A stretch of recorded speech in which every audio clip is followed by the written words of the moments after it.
시청자 여러분 안녕하십니까. 4월 2일 JTBC 아침에는 시작합니다. 먼저 오늘 아침 주요 뉴스입니다. 헌법재판소가 오는 4일 오전 11시에 윤석열 대통령 탄핵 심판 선고를 발표합니다. 탄핵소추안이 헌재에 접수된 지 111일 만입니다. 헌재가 인용하면 윤 대통령은 파면되고 기각 또는 각하하면 즉시 직무에 복귀합니다.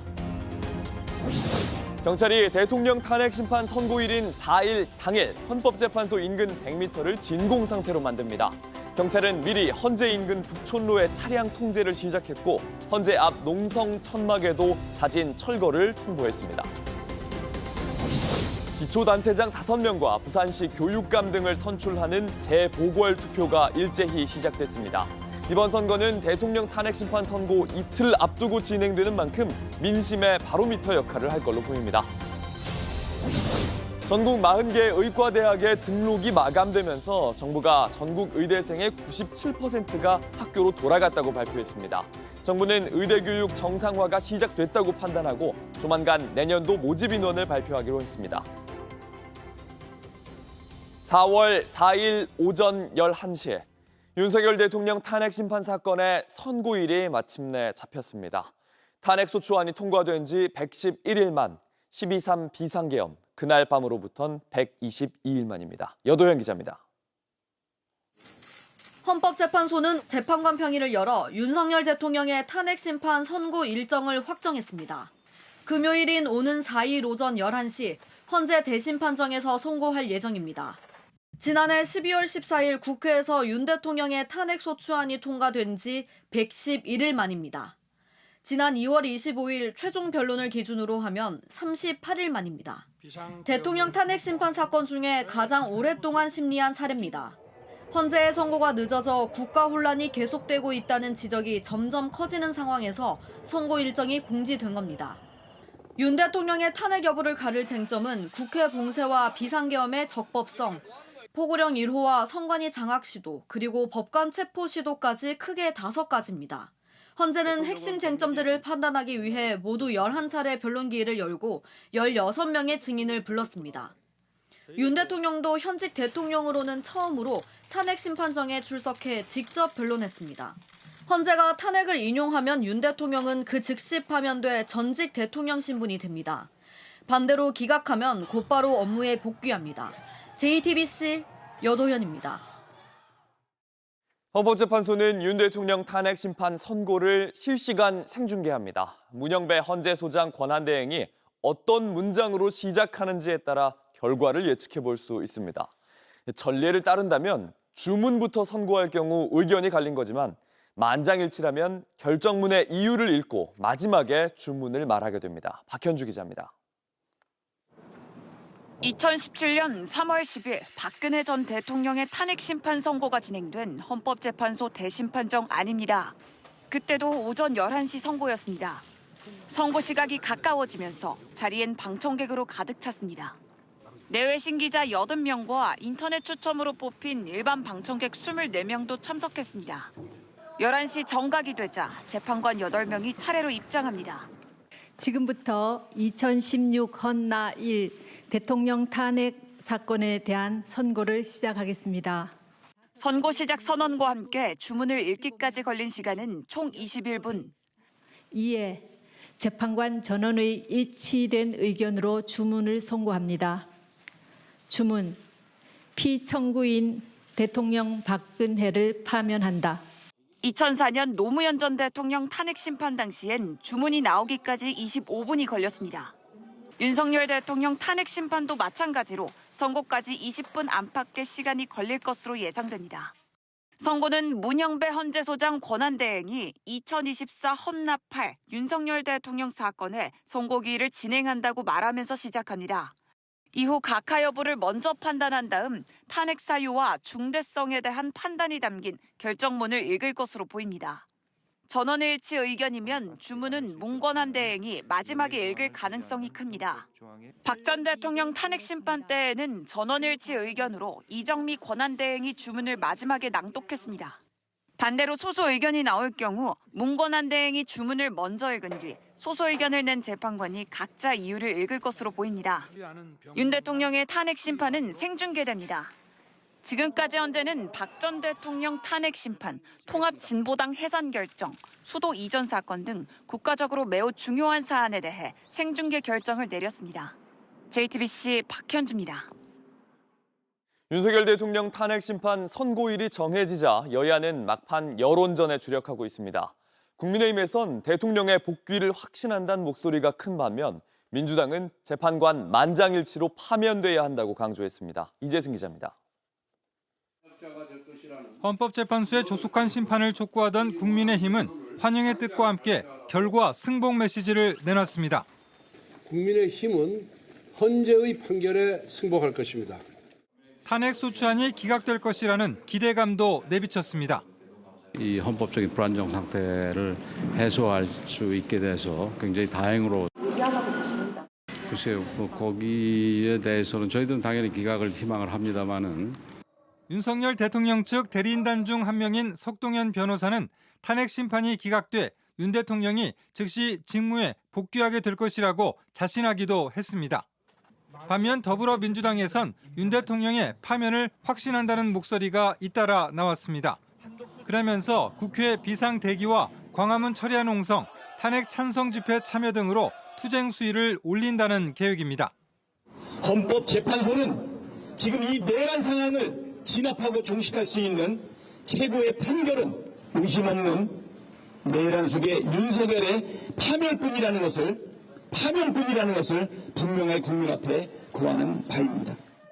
박 원내대표는 만장일치 파면을 기대하냐는 질문에 확신한다고 답했고 국회 탄핵소추단장인 정청래 법제사법위원장은 역사는 후퇴하지 않는다면서 헌재 현명한 판결을 기다리겠다고 했습니다.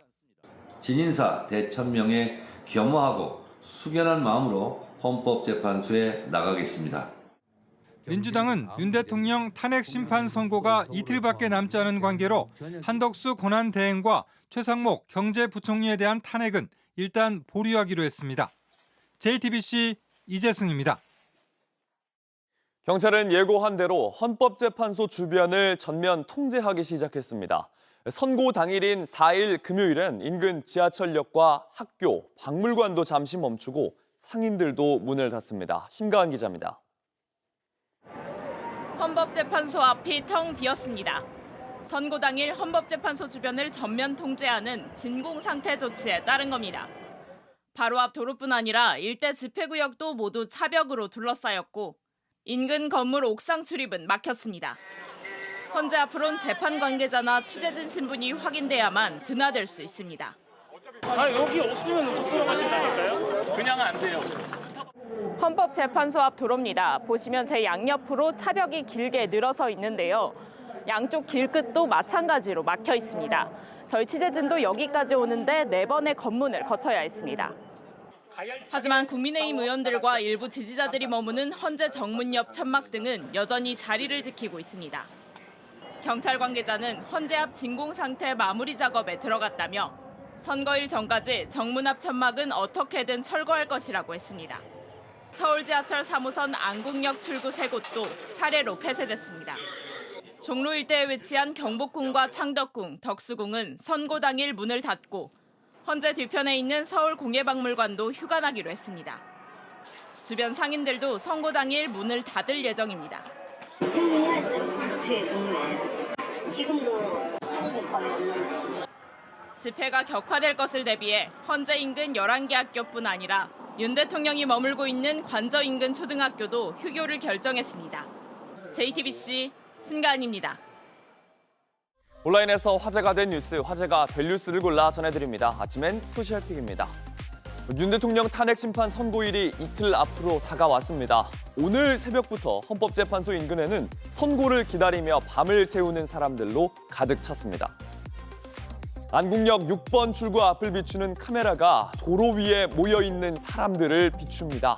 오늘 새벽 5시인데요. 텅 빈 광화문과는 달리 500m 떨어진 안국역에는 차량이 빼곡히 늘어섰습니다. 송현광장 주변에는 밤을 나기 위한 텐트들도 보입니다. 어제 탄핵 심판의 선고일이 발표된 뒤에 경찰 추산 3천여 명이 안국역으로 향했습니다. 윤석열 대통령 파면을 촉구하면서 철야 농성을 시작한 건데요. 다 풀리지 않은 새벽 날씨에 은박 담요를 뒤집어 쓴 사람들의 모습도 소셜미디어에서 공유됐습니다. 안국역 5번 출구 옆엔 자유통일당 등 탄핵 반대 단체들도 농성장을 차렸습니다. 밤사이엔 양측이 서로 소리를 지르고 대치하면서 충돌이 벌어질 뻔하기도 했습니다. 경찰은 선고일 발표를 앞두고 혼란에 대비해 헌법재판소 앞 100m를 진공 상태로 만들고 헌재로 향하는 도로도 통제하겠다는 계획입니다. 미국에서도 트럼프 대통령의 정책에 맞서는 극한 대치가 이어지고 있습니다. 한 민주당의 상원 의원이 시작한 연설이 22시간을 넘겼습니다. In just 71 days, the President of the United States has inflicted so much harm on Americans' safety, financial stability, the core foundations of our democracy, and even our aspirations as a people from our highest offices, a sense of common decency. These are not normal times in America. 뉴저지주 상원 의원 코리 부커는 트럼프 대통령의 정책을 강하게 비판했습니다. 상원 의회에서 현지 시각 월요일 저녁에 시작한 연설 20시간을 넘겼습니다. 어떤 법안의 통과를 막기 위한 건 아니어서 엄밀히 말해 필리버스터와는 좀 다른데요. 다른 동료 의원들은 발언권을 얻는 방식으로 부커 의원이 연설 도중에 쉴 수 있게 지원하기도 했습니다. I know the values that we share on both sides of the aisle. How could we be so abjectly cruel, and why? To push through a tax break plan that families in the neighborhood I live in won't see benefits. 이 개인 방송 채널에선 평균 7만여 명이 계속해서 영상을 보고 있고 의원 자신의 X 계정에서도 연설을 생중계 중입니다. 연설이 24시간 18분을 넘긴다면 1957년 있었던 상원의 최장 필리버스터 기록을 넘기게 됩니다. 일론 머스크가 최고 경영자로 있는 자동차 테슬라에 대한 공격도 현재 진행형입니다. 미국에서 테슬라 차량에 낙서를 하던 사람이 이유를 밝히는 영상이 화제입니다. 현지 시각 24일 어떤 남성 차에서 내리더니 옆에 테슬라 차량에 뭔가를 끄적입니다. 경찰에 따르면 이 남자 나치 문양을 테슬라에 그렸습니다. 같은 헬스장 회원이 벌인 일이란 걸 알게 된 피해 차주 직접 찾아 따져 물었습니다. I'm sorry. For what? And I For what? For apologize. what? I have nothing against For your what? car, and I have nothing against you. So why Okay. would you write a swastika on a Tesla? Obviously, I have something against Elon Musk, but that's 미국 법무부 장관은 얼마 전 벌어졌던 테슬라 방화 사건 중 하나에 20년 징역을 구형했다면서 이어지는 테슬라 공격 콕 집어 경고했습니다. If you take part in the wave of domestic terrorism against Tesla properties, we will find you, arrest you, and put you behind bars. 일론 머스크 이 발언에 정의를 의미하는 저울의 일종인 천칭 이모지를 달아 반응하기도 했는데요. 하지만 공격 미국을 넘어 유럽까지 이어지는 중입니다. 31일 스웨덴에서는요. 기후와 민주주의가 함께 무너진다며 테슬라 전 시장에 주황색 스프레이를 뿌리는 일도 벌어졌습니다. 이들은 일론 머스크의 나치 경례 등을 비판했습니다.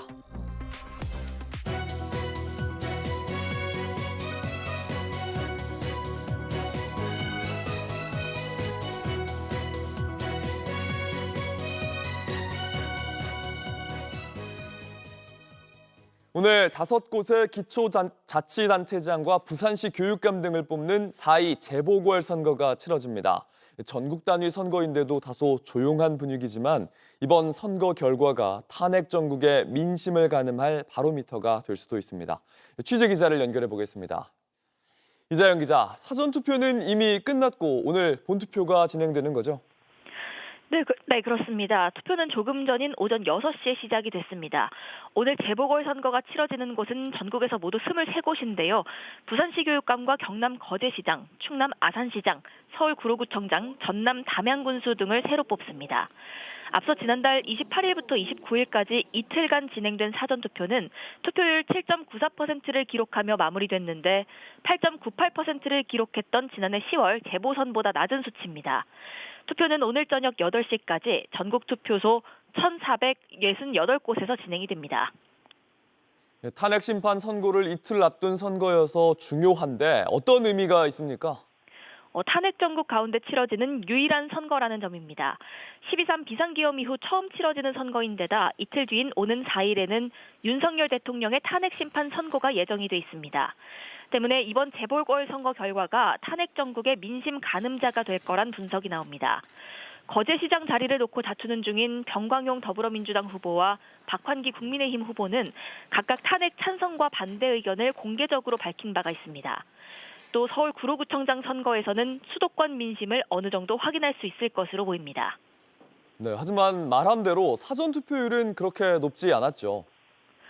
네, 맞습니다. 국회의원이나 광역단체장 선거가 없는 미니 재보선이다 보니 주목도가 떨어지는 게 사실입니다. 여기에 탄핵 정국이 겹친 데다 산불 사태까지 이어지면서 조용한 선거라는 말이 나오는데요. 각 당 지도부도 중앙당 차원의 지원 유세를 최소화했습니다. 결국 각 후보자의 경쟁력으로 승부를 봐야 하는데요. 그럼에도 불구하고 앞서 말씀드렸듯이 탄핵 심판 등에 대한 민심을 확인할 수 있고 나아가 조만간 열릴 수도 있는 조기 대선판까지 예측할 수 있는 가늠자가 될 거란 분석입니다. 이번 선거에서 사전투표 결과를 포함한 당선자 윤곽은 이르면 자정쯤 나올 전망입니다. 지금까지 보도국에서 전해드렸습니다. 의대생들이 의대 증원에 반발해 집단 휴학한 지 1년 만에 대부분 다시 학교로 돌아왔습니다. 복귀율은 97% 정도인데 정부는 교육 정상화가 시작됐다고 평가하고 있습니다. 하지만 연세대와 울산대 등에선 다시 휴학하는 학생들이 있는가 하면 수업을 시작한 교실도 곳곳이 비어 있습니다. 조민준 기자입니다. 전국 40개 의대 학생 복귀율이 96.9%로 나타났습니다.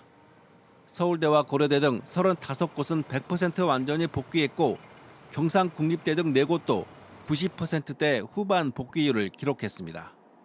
복귀하지 않은 학생들은 대부분 군 입대 대기자입니다. 다만 인제대 학생 370명은 등록금 납부를 거부해 재적 예정자로 분류됐습니다. 이처럼 의대생 복귀가 마무리되면서 각 학교에선 수업이 재개됐습니다. 대부분 의대들은 학생 보호 차원에서 온라인으로 수업하기로 했습니다. 이미 개강한 고려대와 중앙대 등은 기존 수업에 복학생이 합류하는 방식으로 수업이 이루어졌습니다. 하지만 일부 대학에선 재휴학 등 파행 조짐도 보입니다. 연세대와 울산대 등에선 일부 학생이 재휴학을 신청한 것으로 알려졌습니다. 건양대 의대생 351명은 지난달 말 등록 후 다시 휴학계를 냈지만 학교 측이 모두 반려했습니다. 수업 참여율도 높지 않았습니다. 어제 오프라인으로 열린 인하대 의학과 1학년 전공 수업엔 정원 60명 중 8명만 참여했습니다. 아주대 의대 역시 실제 출석은 10%에 불과했던 것으로 알려졌습니다. 교육부는 의대 정상화가 시작됐다고 생각한다면서도 여전히 수업에 들어오지 않는다면 복귀로 인정할 수 없다는 입장입니다. 일정 기간 수업 진행 상황을 보면서 실질적 복귀 여부를 판단할 것이라고 밝혔습니다. 대학들은 정상 수업의 기준을 절반 이상의 의대생 참여라고 밝힌 바 있습니다. 교육부도 정확한 비율을 정한 건 아니지만 50%를 시작점으로 보고 복귀 흐름이 이어지면 의대 정원을 3,058명으로 확정해 발표할 예정입니다. 전원 복귀가 아니라고 판단하면 정원은 기존 5,058명으로 유지됩니다. JTBC 조민주입니다. 전 세계를 대상으로 한 트럼프 대통령의 관세 정책이 우리 시간으로 내일 새벽 5시에 공개됩니다. 백악관은 트럼프 대통령이 이미 모든 결정을 내렸다면서 관세는 발표 즉시 효력이 발생한다고 밝혔습니다. 로스앤젤레스 홍지은 특파원입니다. No, he's talked a lot about April 2nd as Liberation Day in America. It would be taking place today if not for April Fool's Day. 도널드 트럼프 미국 대통령이 현지 시간으로 오는 2일 오후 3시 상호 관세 계획을 발표합니다. 아직 상호 관세에 대한 구체적인 내용은 알려지지 않은 가운데 여러 추측들이 나오고 있습니다. 일부 현지 언론들은 수입품에 20% 관세를 일괄 부과할 걸로 보인다고 보도하는 가운데 백악관은 즉답을 피했습니다. The president said last night he has made a decision and a determination, and you will all find out in about 24 hours from now. 블룸버그 통신이 추산한 나라별 상호 관세 세율에서 한국은 16%로 주요 15개국 중에는 가장 낮은 세율로 나타났습니다. 현재 FTA로 관세가 거의 없는 데다 비관세 장벽도 가장 낮은 수준으로 평가됐기 때문입니다. 미국이 지체 없이 상호 관세를 발효시키는 것은 무역 협상에서 우위를 차지하려는 전략이라는 해석도 나옵니다. 백악관은 이미 물밑 협상을 진행 중입니다. I don't have a specific number, but I can tell you there have been quite a few countries that have called the president and have called his team in discussion about these tariffs. But certainly the president is always up to take a phone call, always up for a good negotiation. 한편 백악관은 오는 3일부터 미국으로 수입되는 자동차에 25% 추가 관세가 부과된다고 재확인했습니다. 상호 관세에 이어 자동차와 철강, 알루미늄 등 대미 수출 주요 품목에 추가 관세까지 부과되면서 우리나라의 수출 전선에 빨간불이 켜졌습니다. 로스앤젤레스에서 JTBC 홍지은입니다. 심우정 검찰총장 딸의 외교부 특혜 채용 의혹에 대해 외교부가 자체적으로 감사원에 감사를 청구했습니다. 채용 당시 심 씨가 연구보조원이라며 제출했던 실무 경력을 확인해 보았더니 의문스러운 부분이 있었습니다. 윤세민아 기자입니다. 심우정 검찰총장의 딸 신모 씨는 2022년 3월부터 23년 12월까지 서울대 국제학연구소 산하 EU센터에서 연구활동에 참여했습니다. 지난 2월 외교부 공무직 연구원 채용에 응시할 때 이를 연구보조원 경력으로 써냈습니다. 실제 외교부는 이를 실무 경력으로 인정해 심 씨를 합격시켰습니다. 그런데 정작 서울대 국제학연구소 측은 심 씨를 연구보조원이 아닌 석사 연구생으로 구분했던 것으로 나타났습니다. 연구소가 2023년 발행한 연례 보고서입니다. 연구교수와 연구보조원의 이름과 직함, 재임 기간이 구체적으로 나와 있습니다. 하지만 심 씨는 연구보조원이 아닌 EU센터 석사 연구생으로 적혀 있습니다. 심 씨와 같은 기간 재학했던 한 졸업생은 JTBC와 통화에서 지도교수의 연구 프로젝트에 참여한 것일 뿐 연구소 근무와는 다른 개념이라며 조교 역할을 취업 과정에서 실무 경력으로 인정받은 사례는 본 적이 없다고 말했습니다. 심 씨의 당시 지도교수도 JTBC와 통화에서 조교로서의 경력 사항을 증명서로 끊어준 것이라며 실무 경력으로 인정할지 말지는 채용기관이 판단할 문제라고 말했습니다. 이에 대해 외교부는 심의위원회의 심의를 거쳐 판단이 이루어졌다는 입장입니다. 하지만 이 역시 사대보험 가입이나 소득금액 등 금전적 보상을 증명한 경우 경력, 그렇지 않으면 경험으로 구분하도록 한 국민권익위원회의 비공무원 채용 가이드라인의 기준과도 맞지 않다는 지적이 나옵니다. 외교부는 감사원에 공익감사를 청구하고 결과가 나올 때까지 심 씨에 대한 채용을 유보하기로 했습니다. JTBC 윤세민입니다. 날씨입니다. 오늘은 전국에 약한 봄비가 내리겠습니다. 낮에 수도권과 서해안에서 비가 시작돼 점차 대부분 지방으로 확대되겠습니다. 다만 비의 양이 5에서 10mm로 예상돼 건조함을 완전히 해소하긴 어렵겠습니다. 낮 최고 기온은 서울 15도 등 어제보다 2도에서 3도 낮겠고 스모그가 유입되는 서쪽 지방을 중심으로 초미세먼지 농도가 종일 나쁨 수준을 보이겠습니다. JTBC 아침 N을 마칩니다. 내일도 7시 반에 아침을 열겠습니다. 시청해주셔서 감사합니다.